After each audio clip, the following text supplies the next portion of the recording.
মই আজি বিকাশ অসমৰ ঘৰত আছোঁ। আজি বিহুৰ উৰুকা আজি।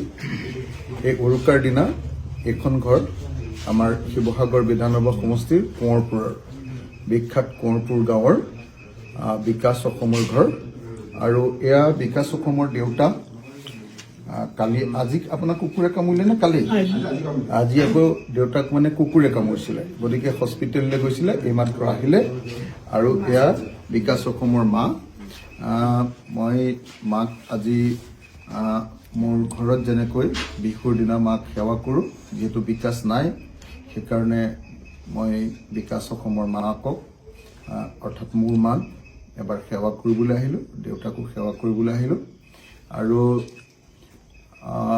বিকাশ অসম সোনকালে মুকলি হওক। এইটো বৰ দুৰ্ভাগ্যজনক ঘটনা যে হিমন্ত বিশ্ব শৰ্মা চৰকাৰে আমাৰ ল'ৰাবিলাকক এনেকৈ অত্যাচাৰ কৰি ইটোৰ পিছত সিটো গোচৰ জাপি দি অসমত প্ৰতিবাদ নাইকিয়া কৰিব খুজিছে। বিকাশক ধৰি নোৱাৰ প্ৰধান কাৰণটোৱে হ'ল বিকাশে জুবিন গাৰ্গৰ ন্যায়ৰ কাৰণে দাবী উত্থাপন কৰিছিলে।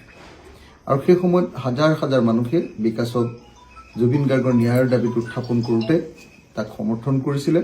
আৰু সেইকাৰণে পুলিচে বুদ্ধি কৰি বিকাশ অসমক আৰু তেওঁলোকৰ মুখ্য সচিব আমাৰ ৰন্তু পানীফুকনক জেললৈ প্ৰেৰণ কৰিলে। আৰু প্ৰেৰণ কৰি ইটোৰ পিছত সিটো এতিয়া বিকাশৰ মই পত্নীৰ লগতো তেখেতৰ কথা পাতিলোঁ। মানসী দহোটীয়া মানসীয়ে ক'লে যে বিকাশৰ ওপৰত এতিয়ালৈকে 7টা গোচৰ লগাইছে, তাৰ ভিতৰত এটা গোচৰতহে কেৱল সি বেইল পাইছে, বাকীখিনি গোচৰ এতিয়ালৈকে সি বেইল পোৱা নাই।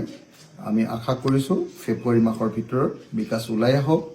আৰু লগতে আমাৰ ৰন্তু পানীফুকন, সিও মোৰ ভাই, গতিকে ৰন্তু পানীফুকনকো আমি উলিয়াই আনিবলৈ চেষ্টা কৰিব লাগিব। আমি সকলোৱে মিলি সিহঁতক উলিয়াই আনিম। সিহঁতি দেশৰ কাৰণে, দহৰ কাৰণে, মানুহৰ কাৰণে, জুবিনদাৰ কাৰণে মাত মাতি এনেকৈ জেললৈ গৈছে। মই অতি সোনকালে বিকাশ অসমক জেলৰ পৰা উলিয়াই দিবলৈ অসমৰ মুখ্যমন্ত্ৰীৰ ওচৰত দাবী জনাইছোঁ, অসমৰ গৃহমন্ত্ৰীৰ ওচৰত দাবী জনাইছোঁ।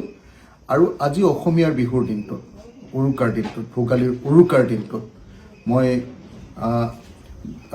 দুজন এগৰাকী পিতৃ আৰু এগৰাকী মাতৃ যাৰ সন্তানে এতিয়া জেলত আছে আৰু জুবিনদাৰ কাৰণে মাত মাতি জেলত আছে, সেই পৰিয়ালটিৰ পিতৃ মাতৃৰ ওচৰত আহি সেৱা লৈছোঁ, তেখেতসকলৰ লগত আছোঁ। আৰু আশা কৰোঁ যে অসমৰ সকলো মানুহে আমাৰ বিকাশ অসমৰ মুক্তিৰ কাৰণে আৰু ৰন্তু পানীফুকনৰ মুক্তিৰ কাৰণে অতি সোনকালে জেলৰ পৰা ৰিলিজ কৰি দিবৰ কাৰণে আমি সকলোৱে দাবী জনাম। মই আকৌ এবাৰ অসমৰ মুখ্যমন্ত্ৰী তথা অসমৰ গৃহমন্ত্ৰী আৰু অসমৰ DGPক দাবী জনাইছোঁ যে আজি বিহুৰ দিনটোত দাবী জনাইছোঁ আমি ৰাইজৰ দলৰ তৰফৰ পৰা আৰু শিৱসাগৰ সমষ্টিৰ বিধায়ক হিচাপে, যিহেতু মোৰ সমষ্টিৰ ভিতৰত এজন ল'ৰা কেনেকৈ জেললৈ ভৰোৱা হৈছে, গতিকে অতি সোনকালে তেওঁক জেলৰ পৰা মুক্ত কৰি দিবৰ কাৰণে মই দাবী জনাইছোঁ। আৰু আশা কৰিছোঁ ন্যায়ালয়ৰ পৰাও আমি অতি সোনকালে আমাৰ ভাইটোৰ কাৰণে বিকাশৰ কাৰণে আমি ন্যায় পাম। দেউতাৰ নামটো কি? ভদ্ৰেশ্বৰ বৰুৱা। আৰু মাৰ নামটো কি? লাৱণ্য বৰুৱা। ভদ্ৰেশ্বৰ বৰুৱা আৰু লাৱণ্য বৰুৱাৰ সন্তান আমাৰ বিকাশ বৰুৱা। বিকাশ অসম লিখে। সি সাহসেৰে সৈতে অসমৰ বিভিন্ন প্ৰশ্নবিলাক উত্থাপন কৰিছিলে। বিশেষকৈ বহিৰাজ্যৰ পৰা আহি অসমৰ থলুৱা মানুহৰ ওপৰত কৰা অত্যাচাৰৰ বিৰুদ্ধে সি মাত মাতে। গতিকে মই আশা কৰোঁ যে অতি সোনকালে বিকাশে ন্যায় পাব। আমি বিকাশক ন্যায় দিব লাগিব। অসমীয়া মানুহে বিকাশক আমি জেলৰ পৰা উলিয়াই আনিব লাগিব আৰু বিকাশৰ কাৰণে সকলোৱে মাত মাতিব লাগিব। জুবিনদাৰ ন্যায়ৰ কাৰণে মাত মতাৰ কাৰণে আজি বিকাশ এনেকৈ জেলত আছে। গতিকে তাক আমি জেলৰ পৰা উলিয়াই আনিবই লাগিব আৰু লগতে ৰন্তু পানীফুকনকো আমি জেলৰ পৰা উলিয়াই আনিব লাগিব। মই অতি সোনকালে, যিমান সোনকালে পাৰোঁ আদালতৰ পৰা কেনেকৈ উলিয়াই আনিব পাৰি তাৰ কাৰণে আইনসংগত ব্যৱস্থাবিলাকো গ্ৰহণ কৰিবৰ কাৰণে চেষ্টা কৰিম।